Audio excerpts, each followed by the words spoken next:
Em nome do Pai, do Filho e do Espírito Santo. Amém. Ave Maria, cheia de graça, o Senhor é convosco. Bendita sois vós entre as mulheres e bendito é o fruto de vosso ventre, Jesus. Santa Maria, Mãe de Deus, rogai por nós, pecadores, agora e na hora de nossa morte. Amém. Nossa Senhora Aparecida, rogai por nós. Pai, do Filho e do Espírito Santo. Amém. Bom, após as férias, a gente se encontra aos poucos, novamente, e com um tema que é bem interessante. Espero que ajude vocês na tarefa como educadores, que é a apresentação da doutrina de um psicólogo austríaco, Rudolf Allers. Super recomendo as obras dele. Depois eu vou colocar o nome para vocês conseguirem. Tem um livro de forma particular que eu acho que pode ser muito útil para vocês, chamado A Psicologia do Caráter. É muito bom mesmo. Rudolf Allers, para quem não, talvez não conheça um pouquinho sobre ele é austríaco, ele era austríaco, e ele era próximo ao círculo do Freud, naquela época dos inícios do psicoanálise, enfim. Só que ele é tomista, Rudolf Allers, então, com certeza não compartilhou a visão que o Freud tem sobre a pessoa humana e outros pontos, né, que são realmente bem diferentes, em relação a o ponto de partida. Quando a gente vê, e uma coisa que eu aconselho para vocês, sempre que vocês vão estudar um autor que tem, seja na psicologia, seja na parte, por exemplo, que está na parte da educação mais direta, como um neuropsicopedagogo, psicopedagogo, enfim, é ver como é a visão que tem da pessoa humana esse autor. Então, porque é realmente o ponto principal, né? Sobre o que nós temos que falar e pensar e finalmente ajudar, né? Bom, hoje iremos falar sobre um aspecto muito particular da psicologia do caráter, que é o medo nas crianças. E essa doutrina que é do Wallers, estou tomando tudo absolutamente dele, tá? Então depois vocês podem ir lá e ler mais em particular. Eu acho sumamente importante porque ela se encaixa perfeitamente com a nossa visão católica de como deve ser feita a educação, por exemplo, segundo São João Bosco. Iremos ver um pouquinho no final como realmente é impressionante, mas para o católico não é uma novidade que fé e razão estão juntas. Em que sentido? Que a fé está subordinada, perdão, a razão está subordinada à fé, mas elas não podem ser contrárias e contraditórias, porque aquele que revela as coisas de uma forma sobrenatural, que é Deus, é também aquele que revela de forma natural na criação, é o autor da natureza, né? Então, não existe contradição entre fé e razão, entre ciência e fé. Não existe. O grande erro moderno parte dessa ideia maluca, que depois foi aplicada em todas as coisas, inclusive na política, com gravíssimo dano, que fé é uma coisa, razão é outra coisa, né?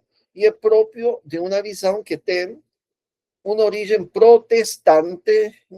Depois, em alguma outra ocasião, a gente vai falar sobre Lutero e e como ele via um pouquinho a pessoa, é, que é a base de muitas propostas educativas, infelizmente. Tá? Bom, vamos então, vou compartilhar aqui a tela com vocês. E eu acho que vai estar um pouquinho pequeno. Vamos ver se conseguimos mexer aqui. Muito bem. Eh, esse programa é novo para mim, então estou aprendendo a mexer nele ainda. Pronto. Ótimo. Vamos lá. Se consigo.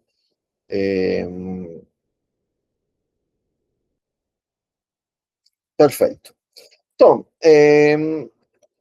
a primeira coisa que nós devemos entender, que é importantíssimo para a educação das crianças, é que é importante evitar de dar etiquetas nas crianças, colocar etiquetas nas crianças. Em que sentido? Sobretudo, quanto mais pequenas elas são, maior é o risco da gente se confundir.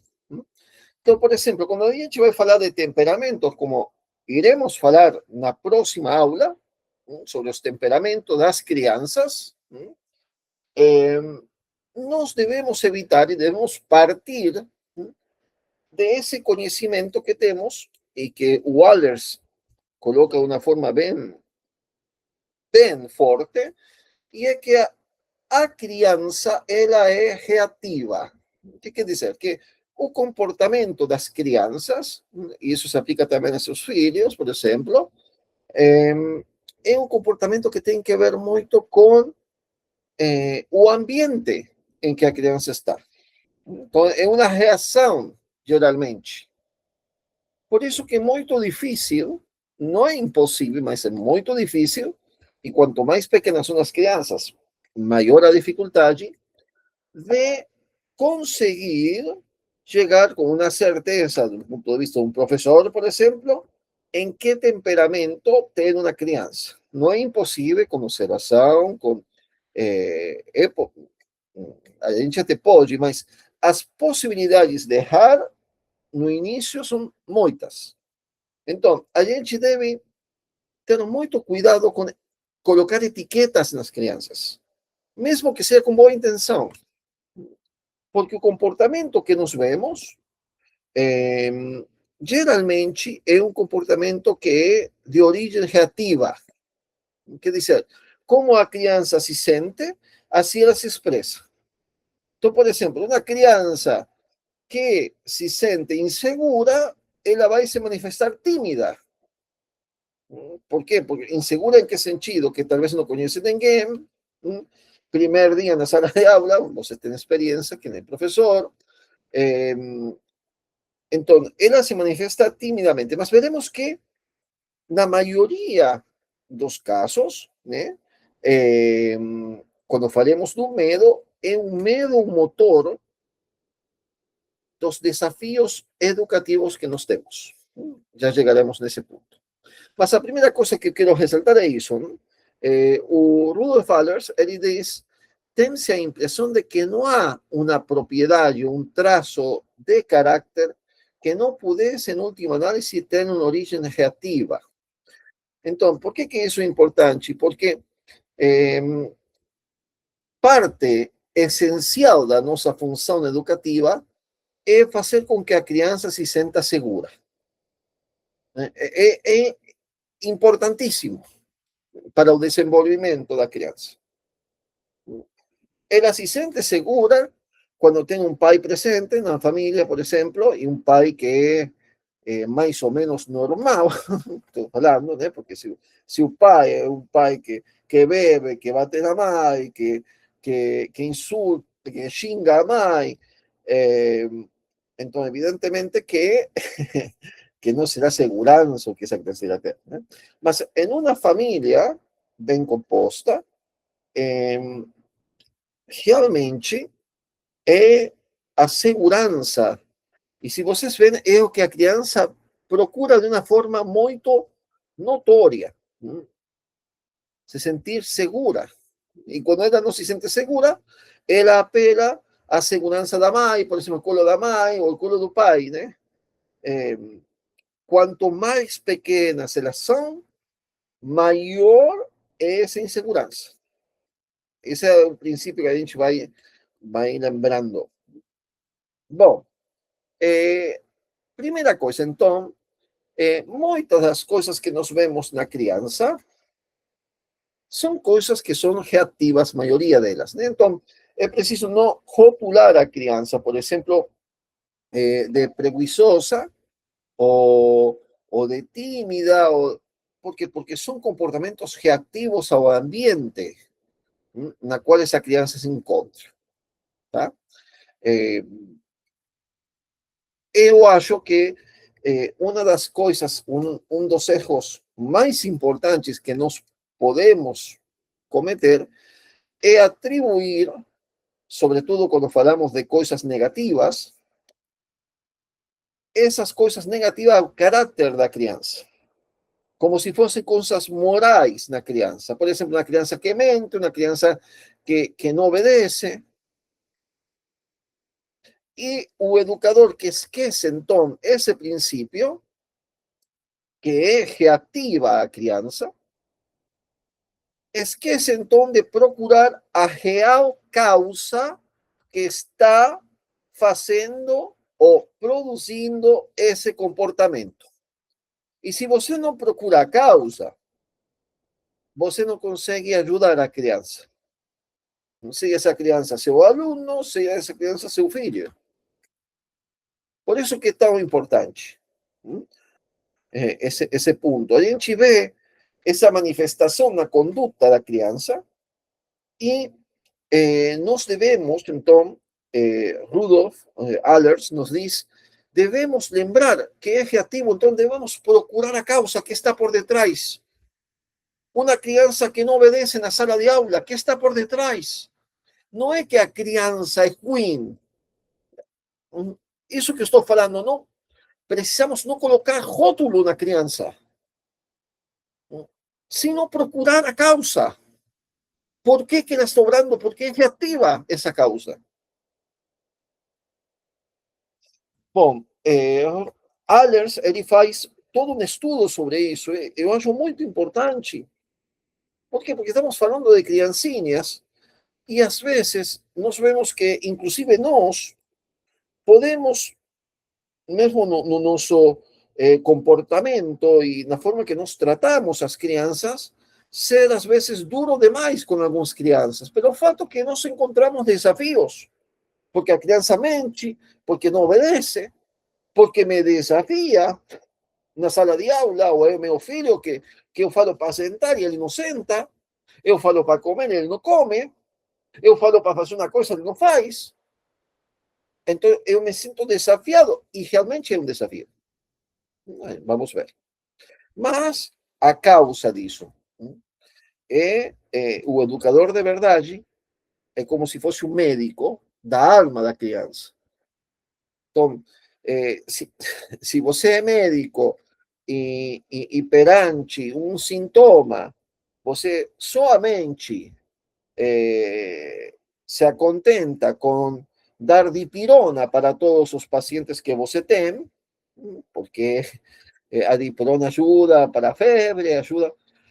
Você ignora a real causa que pode estar por debaixo de uma febre. Pode ser uma febrezinha, claro, mas pode ser um câncer. Então, devemos procurar a causa do comportamento. E aqui está o desafio, eu acho que aqui está o que separa o verdadeiro educador de aquele que não é. Se nós quisermos usar uma linguagem teológica desde o Evangelho, seria o bom pastor para Jesus Cristo. Porque o professor, a professora, o papai e a mamãe são isso. Eles participam da autoridade do bom pastor. Mas o bom pastor não perante a dificuldade que a ovelha sai correndo e vai longe, não fica bravo com a ovelha. Isso não fez lá, não vai procurar a ovelha, pega lá garrote e começa a dar garrotada na ovelha porque ela foi embora, porque está dando trabalho. Não fez isso nosso Senhor. E a gente tem que imitar isso, principalmente quando encontramos esses desafios,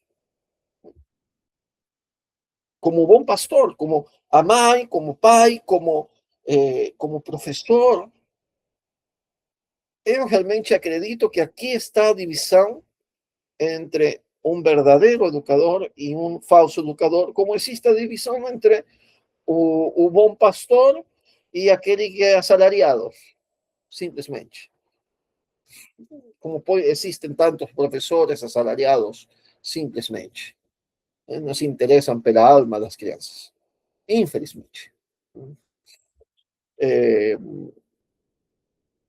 bom, Alex insiste muitíssimo nesse ponto da reação, e eu acho que é importantíssimo. Importantíssimo. Não rotular as crianças.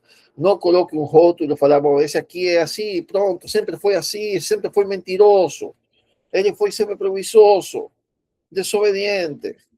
Porque, além, se você fala isso para seu filho, para seu aluno, você está cooperando de forma muito insistente a afiançar a que aquele comportamento fique mais forte. Sobretudo, quanto mais pequena a criança, se você começa a insultar, a xingar, desculpem, a criança, se você xinga as crianças, se você xinga seus filhos, se você fica bravo e xinga, idiota, sei lá, palavrão que tem pessoas que já ouvi que falam aos filhos, ou outras que falam safadinhos, coisa que realmente eu acho assim totalmente inapropriado. A gente esquece que se você fala para seu filho, para essa criancinha, que existe o Papai Noel, ele acredita em você. E se você fala que tem um rato lá que mora na lua, o seu filho vai acreditar em você. E se você fala que é um imbecil, também vai acreditar em você. E ele vai se achar um imbecil. Então, essas coisas que às vezes a gente faz por falta de virtude da gente mesma, contribui a que aquela coisa que nós queremos tirar da criança fique arraigada na criança. Então, é muito importante. Em outra ocasião, a gente vai falar sobre educação positiva, mas é muito importante lembrar-se disso. Nós devemos educar a partir do amor. Já falaremos novamente sobre isso. Estamos aqui na parte da psicologia pura, o que fala o Rudolf Allers, que acho bem interessante do ponto de vista humano, da ciência humana, como isso afeta a criança. Enfim, já veremos quando a luz da revelação toca nessa realidade, como é impressionante, como se ilumina tudo e fica tudo mais claro aí. Bom, em segundo lugar,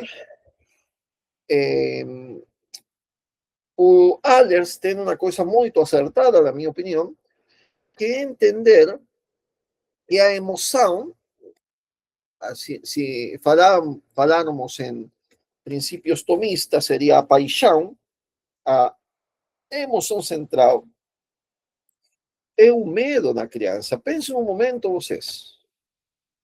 Qual é a emoção? Claro, ela fica feliz, fica triste, chora, mas aquilo que está de forma quase permanente no seu filho pequeno, na sua filha pequena, é o medo. Medo, ela se sente insegura. E isso é uma coisa natural, veja. Claro, nós sabemos natural nesse estado em que nós nascemos, já feridos pelo pecado original. Mas é uma coisa que as crianças manifestam. Quanto mais pequenas, muito mais. um medo. Por isso que seu filho que está perto de você, por isso que à noite ele vai para a sua cama, por isso que ele não fala com o estranho, fica olhando para a pessoa de uma forma esquisita, porque está com medo, não sabe quem é.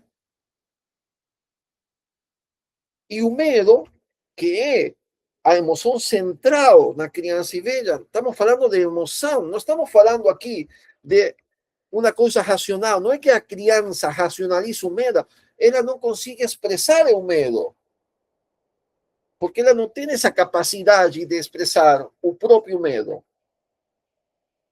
Essa criancinha de 4 ou 5 anos não consegue falar que está com medo. De quê? A gente vai vendo, vai tentando, vai vendo as reações e até você pode até saber de que coisa está com medo. Mas é um medo mais profundo que indica o Rudolf Allers, que é um medo existencial. E é uma coisa que não pode ser racionalizada pela criança. Não tem essa capacidade. Por quê? Porque ela se sente, a palavra é literalmente sentir-se, por um lado, com uma forte inclinação a se autoafirmar, que é natural. Ela vai criando a própria personalidade e vai ganhando a consciência de si própria, do ego. Eu sou diferente da minha mãe, sou diferente. Vocês veem que é um processo fantástico quando a gente tem criança pequena, porque a criancinha pequena de 2 anos, ela não fala, eu fiz isso. Eu tenho uma filha, por exemplo, que ela, a gente chama ela de Lulu, Maria Isabel, tem 2 anos. E ela bate na outra filha, na outra pequena, né? Bate. É uma coisa assim de todos os dias, né? Que a gente tem que estar aí separando, porque está tudo bem, mas ela vai e bate, né? É, e, e que acontece? Quando eu volto para casa, ela vem e ela fala assim, bateu na xixi, a Chichi, né? Que é a outra filha. Quem bateu na Chichi? A Lulu. Ela não fala, eu bati na Chichi, porque ainda não tem essa consciência de eu, né? Com 2 anos. Aí a gente fica bravo com uma criança que não tem nem ainda a consciência do próprio ego formada, é totalmente irracional isso, né? É, então, veja, essa consciência vai se criando. E esse medo existencial, né, aparece porque existe um conflito entre a própria afirmação do eu e o fato de se perceber e se sentir como de fato ela é, frágil, pequena e totalmente vulnerável perante um mundo de gigantes. Ela se sente ela sabe que pode perder, sabe em que sentido? No sentido de um sentimento natural de que ela pode sofrer e que pode deixar de existir. É um medo existencial do que fala Rudolf Allers. Fantástico como ele apresenta. Assim, um observador, esse homem, bueno, ele é tomista, eu insisto nesse ponto porque realmente a psicologia virou coisa de malucos em muitos ámbitos, né? Eh, eu atuo com terapia, tá? Eu tento ajudar pessoas, e crianças sobretudo, mas às vezes eu vejo, sabe, colegas, ou escuto coisas de colegas, e você vai, e você vê que bom, quem está precisando de terapia é ele, não é você, é o teu psicólogo. É ele que está precisando de terapia. Muitas vezes é assim, né? Coisas malucas que a gente escuta. Mas, bom, mas quando a psicologia ela está baseada em uma antropologia correta, como é aquela de Santo Tomás de Aquino, eh, é fantástico. É o caso do Allers. Tá? Então, eu recomendo novamente a leitura desse livro. Bom, o medo é uma falha na experiência da segurança interior. Por isso que é um medo que é inconsciente, né? É um medo que ela percebe, não é racional, tá? É, não, é, não é racional. Um pouquinho vou pular eh, para o frente. O medo infantil para Allers não é primeiramente medo da dor ou do perigo físico, como a gente pode entender, mas um medo existencial. É uma insegurança permanente, é um medo, uma insegurança na criança. Por isso que ela precisa, e insisto nesse ponto, quanto mais pequena, mais precisa de um ambiente seguro. E nós temos na psicologia, Bowley, a gente já falou, inclusive está no meu livro, a teoria, né, do apego seguro. Então, é necessário criar esse apego seguro. É necessário criar um ambiente de segurança para a criança, que não é simplesmente um ambiente onde ela não tenha perigo físico. É muito mais do que isso.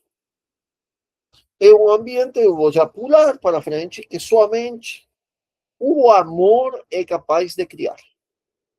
O amor verdadeiro, não o amor esse fantasiado que a gente tem hoje em todo canto, né? Todo mundo fala de amor para fazer barbaridades. Matar criança agora é um ato de amor. Matar um velhinho é um ato de amor, para que não sofra. Então, não é esse tipo de coisa, né? Bom, a criança teme, então isso vai se manifestando, não valer, não ser aceita às vezes, não ter lugar e não ser digna de amor.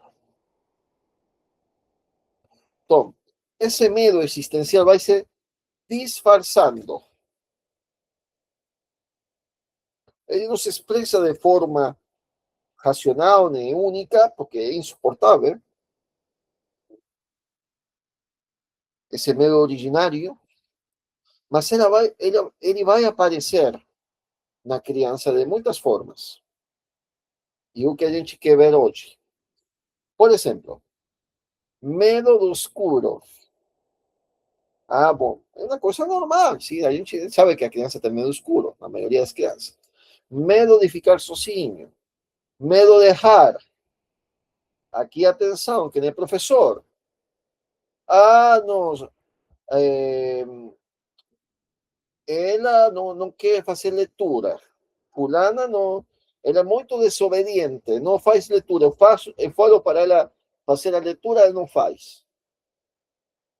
É muito provável que ela não está fazendo isso porque ela tem medo de errar. A criança que tem dificuldades para ler é uma criança que vai assumir, geralmente, uma atitude desafiadora do professor, quando pedir o que ela tem medo. Então, a gente começa a entender esses desafios educativos. Faz a leitura, não quero, não vou fazer. Desafia. E o professor que é incapaz de ir para além das próprias emoções, vai achar que uma criança é caprichosa e desobediente. Quando, na verdade, é bem provável que por detrás desse não quero, existe um terrível medo a errar porque ela não está conseguindo ler corretamente. Por exemplo, os casos de dislexia que a gente diagnostica, que acontece comigo, com alguns casos que conheço, né, e pessoas que têm diagnosticado, enfim, muitas vezes se manifestam dessa forma desafiadora.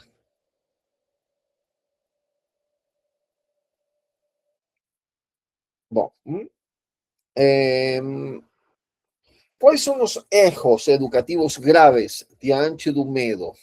Desse medo, dessa falta de segurança que a criança pode ter, que manifestar. Bom, o principal é ridiculizar o medo da criança. Sabe? Quando os adultos ridiculizam o medo da criança. Hallar engraçado, sabe? Tem adulto que faz coisas aí, né?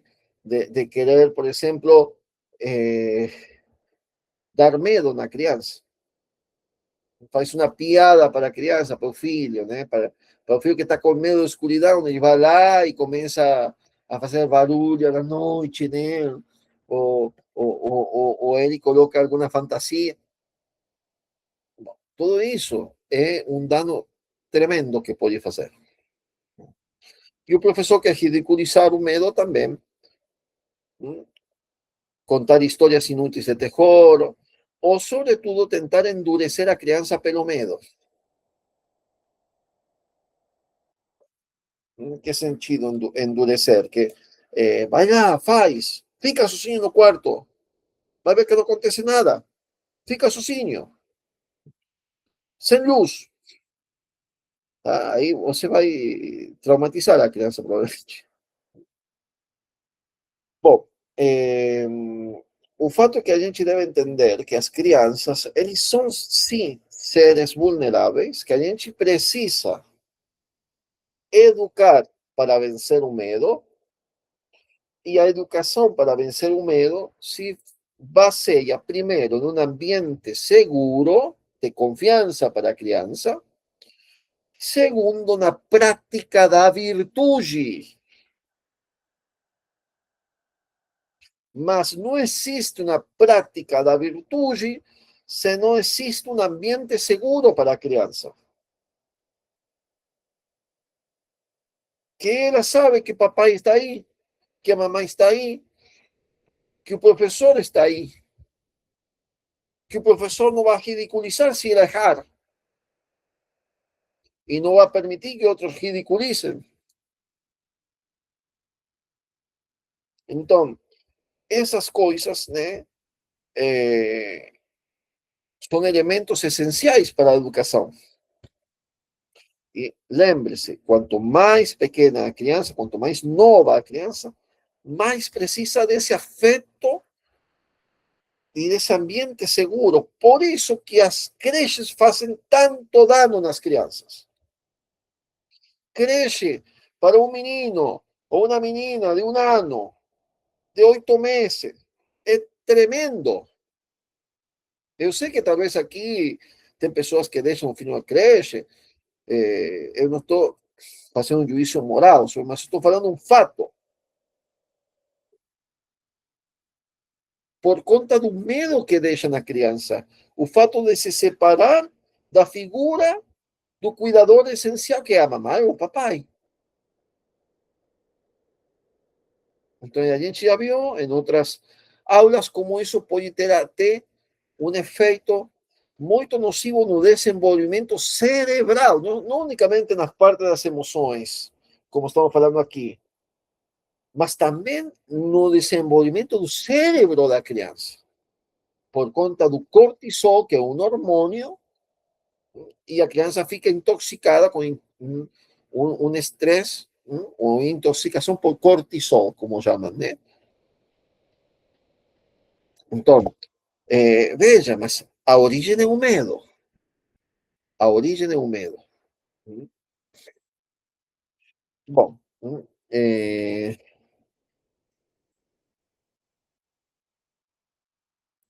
como se manifesta esse medo e por que o medo é causa das dificuldades educativas, segundo Allers? Não é exagero dizer que o medo constitui isto, aqui, fazendo uma citação direta do Allers, constitui o fundamento de todos os modos insatisfatórios de comportamento. Vejam só, Un psicólogo que observó inúmeras crianças, que estudió un caso, está afirmando que en todos sus modos insatisfactorios de comportamento, no únicamente no fato de desafío, mas também quando a criança não participa por timidez, ela não quer falar em público, se nega a fazer leitura lá do poema, ou a participar na hora da escola, ou se nega a ir para a ginástica, enfim, o que for. O medo como base. Então, Alex conclui, ou inclui, melhor, as dificuldades escolares que a criança tem, o orgulho que aparece quando você encontra uma criança orgulhosa, ou a teimosia da criança, por falar assim, a reserva da criança, uma criança muito reservada, a insinceridade quando a criança mente, a rebeldia, a negligência e até a chamada criminalidade infantil, que depois a gente vai falar sobre isso. Não? Bom, o medo, de fato, pode levar a criança a evitar desafios, como pode ser para uma criança um desafio, é participar na obra da escola, na obra de teatral, ou fazer leitura em público, ou fazer alguma coisa né, que ela tem que se expor um pouquinho. Pode levar a criança a mentir para se proteger, então ser mentirosa, como a gente fala, mas é por causa do medo que a criança mente, e se vocês pensam, a criança pequena, né? A maioria das crianças que mentem é por medo. Seja medo, quando você pergunta para a criança por que ela fez uma coisa, se você está bravo, o mais provável é que ela vai te mentir. Que ela não... Foi você que fez? Não. Por quê? Porque está com medo de você. É muito simples. Estou vendo que meu pai está muito bravo. Não vai, ela não vai falar que sim. Mas não porque é mentirosa a criança. É porque está com medo. Você, pela sua forma de perguntar, pelo jeito da sua cara, pela voz com a que você interroga, está induzindo medo na criança. E quanto mais pequeno, mais isso.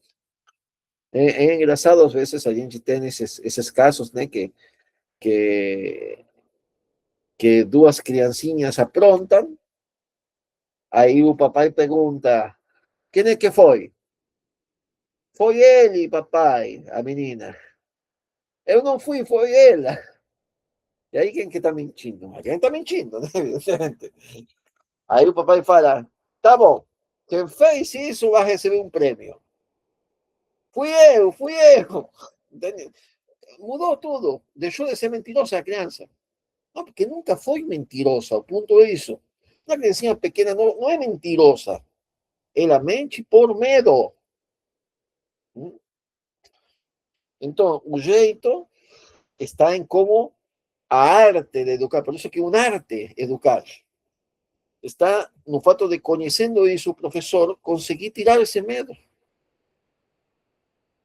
E isso vale para todas as crianças. Dom Bosco, ele dizia, a primeira regra que ele dava aos professores, que eu acho fantástica, a gente estudou isso no curso que fizemos, procure ser amado antes que ser temido. Porque somente o amor abre o coração da pessoa. Muito simples. Muito simples. Fantástica. É uma frase, Dom Bosco. Somente o amor faz isso. Bom, formas evidentes e formas ocultas de medo, a gente vamos pular aí. E vamos para o orgulho e o capricho como resistência. Deixa eu ver aqui. Bom, eh, vamos a mentira, então. O orgullo es definido como una resistencia pasiva que emerge de una mistura de desánimo y coraje. Y aquí Rudolf Allers nos ofrece una visión más compasiva y clínicamente útil. O que diz Wallace? As crianças orgulhosas são, na maioria das vezes, muito infelizes. Como psicólogo, posso afirmar que por trás da fachada de orgulho e desafio dessas crianças, quase sempre encontramos uma criança que se senta encurralada e sem valor. Então, quem entende isso, o professor que entende isso, não vai querer simplesmente dar porrada aí na criança, um adolescente. Vamos ver depois os adolescentes. Mas se você entende isso, que são extremamente infelizes pela situação da família, provavelmente, por um monte de coisas, né? A gente, quem é professor, San Marcelino Champagnat dizia assim, não somos como sacerdotes, porque temos como sacerdotes e como anjos colocados por Deus, para os professores, porque devemos fazer todo possível para salvar as crianças que Deus nos entrega. Essa criança, então, que está sofrendo e que está se comportando dessa forma, é o meu desafio. Eu que devo ver como vou conseguir pegar ela para uma causa que seja boa, né? Bom, vamos ver um exemplo. Temos muitos exemplos. Alias conta um caso bem poderoso, né? Uma menina de 12 anos, descrita como intratável e orgulhosa em casa, ao ser enviada para uma escola distante, a primeira freira que a recebeu falou-lhe com amabilidade e compreensão. Muito próxima, né? Não fez caso aí do orgulho com que se apresentava a menina. O resultado, o orgulho desapareció instantaneamente. O antídoto para o orgulho não é um confronto, como a gente pensa, eu vou impor a minha autoridade como professor, como pai, vou impor, porque aqui eu mando, essa é a minha casa, ou essa é a minha escola, porque isso reforça a resistência, que a gente quer realmente evitar. Mas é um tratamento, vai dizer Allers, carinhoso. Mas não é um tratamento carinhoso. Vou corrigir o Allers aqui. É o que fala Dom Bosco. Amorevolezza é o nome em italiano. Que é o amor de bondade. O fato de eu realmente amar essa criança e de conseguir manifestar para que ela se sinta amada. É isso que faz o ato educativo, tanto em casa quanto na escola. E que não tem, isso não educa. A gente deve entender, não educamos a partir do medo. Vou deixar aqui de momento Wallace e vou a lembrar aos senhores o que Dom Bosco fala no início do escrito do sistema preventivo. Ele vai dizer assim: longo a história existem duas formas, dois sistemas. O sistema repressivo e o sistema que é preventivo. O sistema preventivo ele se baseia em três coisas. Nós já estudamos isso. Ele se baseia na religião, se baseia na razão. Em que sentido? Que a gente vai utilizar a razão para tanto para corrigir quanto para guiar todo o processo educativo, quanto a religião também, sacramentos, a oração, tudo isso, a parte da graça que é essencial. Mas o elemento essencial que Dom Bosco coloca como um pilar do método preventivo é a amorevolezza, o amor de bondade, que é o fato da criança se sentir amada. Veja, não basta que seu filho seja amado. Nossa, eu faço tudo o que eu faço por essa família. sacrifício, e é verdade, a maioria dos brasileiros, eu vejo, eu sou estrangeiro, eu vejo, eu não conheço um povo tão trabalhador quanto o brasileiro. É impressionante como trabalha. Mas realmente eu falo isso é impressionante. Mas o que acontece? A gente acha que a criança entende que é por amor isso. Que o papai sai às 5 horas da manhã e volta às 7, 8 da noite de casa por amor a ela. Por que por amor a ela? É verdade que por amor a ela. Mas ela não tem as condições psicológicas e madurativas para entender isso. Então, a gente deve fazer o que devemos fazer, os sacrifícios que a gente tem que fazer para os filhos, mas entender que é preciso que ele se sinta amado. Não basta amar, que eu saiba que eu amo meu filho. Eu estou disposto a dar a vida pelas minhas filhas. Está ótimo. Mas quem é que sabe isso? Você e Deus, que vê o teu coração. Mas o teu filho não sabe e ele deve saber que está disposto a dar a vida por ele, porque o ama. Então, e a mesma coisa acontece com os nossos alunos. Não basta que eu ame a minha profissão e que ame os meus alunos. Eles devem saber que são amados. Que são amados. E como você manifesta o amor? Bom, manifestado primeiro por meio da palavra, por la forma con la que você fala, por las cosas que você diz, e depois por meio da obra. Quando essas duas coisas estão juntas, então a gente tem amor e boleto. No fundo, não falo para os professores e para os pais e mães que estão aqui, se trata de morrer a nós mesmos. E se a gente não entende que amar os nossos alunos, que amar os nossos filhos, e a mesma coisa, mutatis mutandis, não, aí, mudando o que deve ser mudado, em relação ao meu esposo, a minha esposa, né? Porque é todo amor. Se a gente não entende que o verdadeiro amor se esquece de si mesmo para se dar ao outro, como Cristo fez, ninguém tem maior amor que dar a vida pelos amigos. Dar a vida, então, é morrer. Sí. E é isso. Morrer em que sentido? Em se esquecer.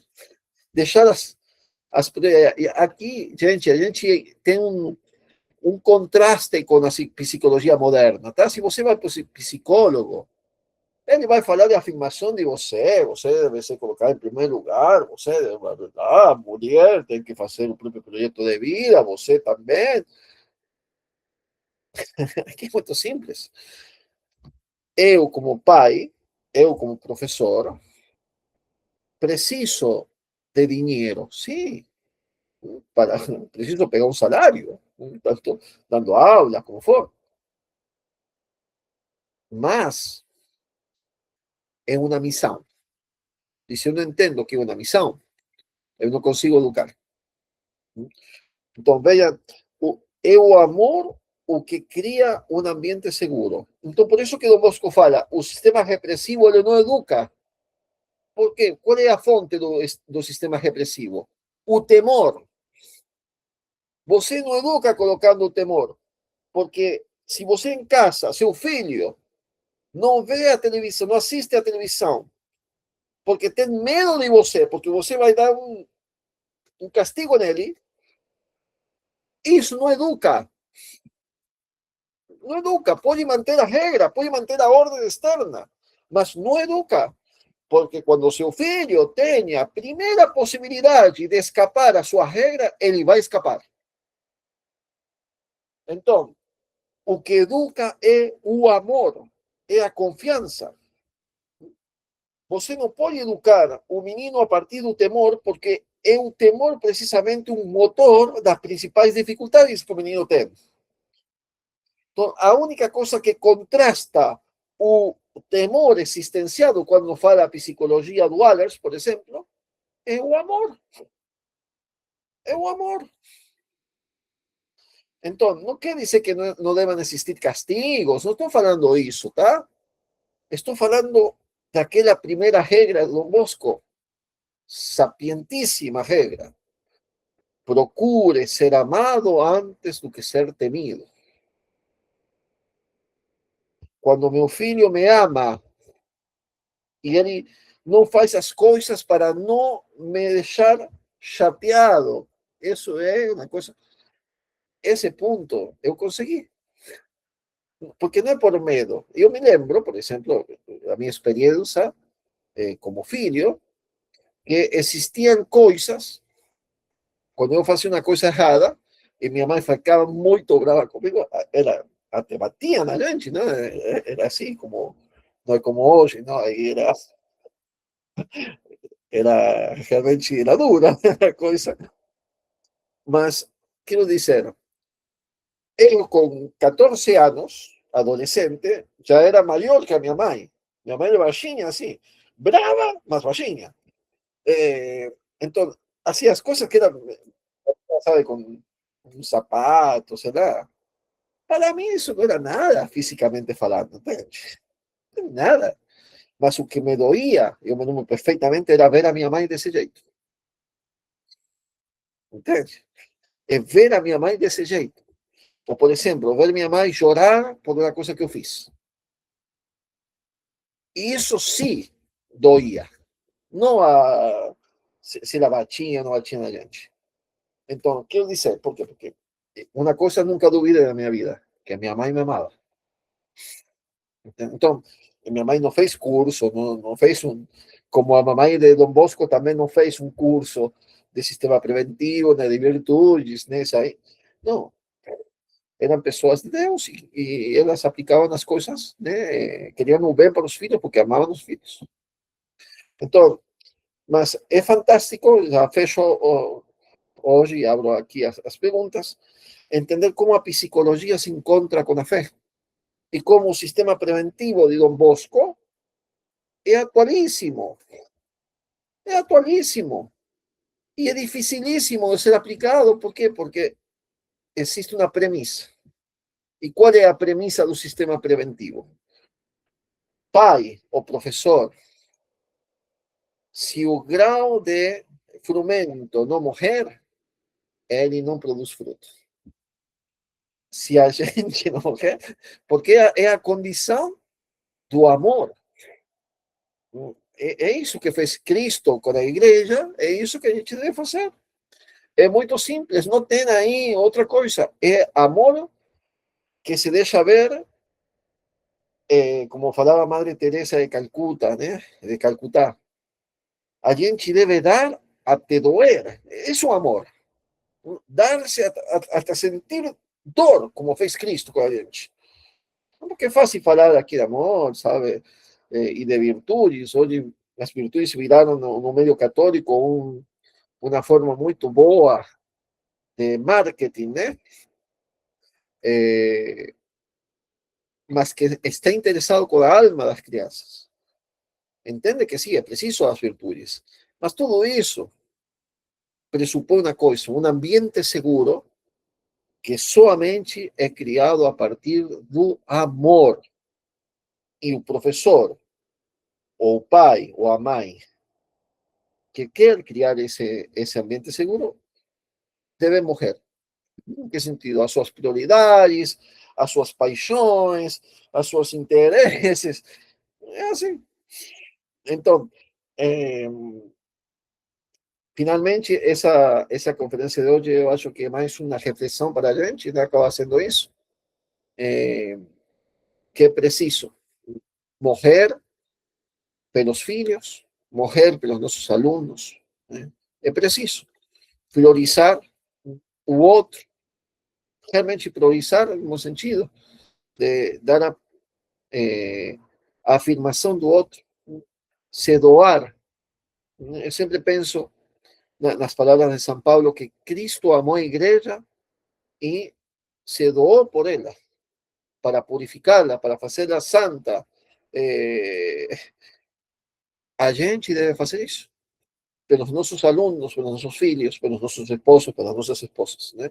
Sobre todo quem é homem, muito mais, né? É, a gente está chamado a ser isso, né? A realmente, de fato, se sacrificar, não, assim, fisicamente, né?